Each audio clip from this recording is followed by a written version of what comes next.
How do you feel like this group has come together as a team so far? It's been a fun summer. We're just glad to get to this point, and you want the competition piece of it. When you look at football, and it's more than 80%, preparing for stuff. When you got the off season and you got so many other things, like it's when it gets closer to this kind of time, you kind of get antsy and you get this different kind of feeling to you, and you get just excited to have this opportunity. You graduate a lot of really talented seniors from last year, of course, Stratton Fuller, Grayson Bradbury. Offensively, what is that looking like right now as far as some of those guys that are trying to take that leap and fill in some major roles? Yeah, we're just trying to ask the guys just to be themselves, right? Like, we're not asking anybody to be Stratton. We're not asking anybody to be Grayson or Landon Fazio or any of those kind of guys. And defensively, we're not asking anybody to be Ethan McIntosh. Just be yourselves, and it's making us try to coach a little bit differently and try to adjust some of the things that we're doing so that we can highlight the skills and abilities of the guys that are around us. Looking back on last season, of course, you guys go 8-2. Really strong season for this group.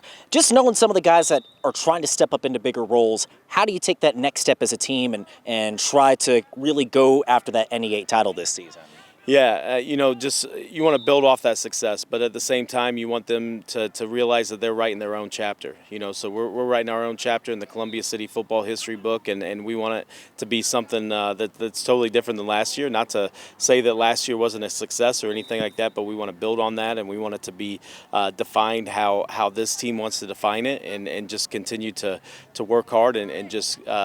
And not lower the standards. Anytime that you accept anything that's lower than the standards, then that's the new standard. Instead, we want to raise that and kind of exceed expectations.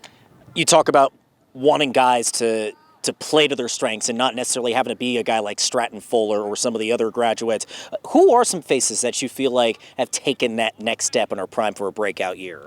Yeah, I think for us, like Gavin Smith has been huge for us, and he was huge for us last year defensively, and so now you're kind of seeing that offensively, but you're also seeing that in his leadership and the way that he's leading his teammates and the way that he's helping the younger guys and things like that, and just a lot of our linemen, right? Like, we bring back a lot of those guys, a couple all-conference guys in Carson Henry and Carson Carpenter, and so, you're seeing them play well and to lead, and then defensively, some of our defensive linemen, and Gavin Shepard and some of those guys that are just stepping up, and they've played in the past, but now I think you're going to see them a little bit more, and you're going to see the role that they played just a little bit more on these Friday nights. Knowing you've got less than 2 weeks to go before you kick things off against Northwood, what do you guys still need to focus on to make sure that you are ready to play winning football at a very strong opponent? Yeah, Northwood is so good, and just a program that has tradition and a program that is going to fight you, and it's going to be intense all the way. And so what we want to make sure that we're doing is just working on our fundamentals. Like working on trying to create turnovers and make it a takeaway for us, and then also just shore up some of our tackling and stuff like that, because you don't get to do a lot of that over the summer, but you're tackling a lot of dummies and things like that. So now we've got to just continue to move and progress with that, and just make sure that we're taking care of the football.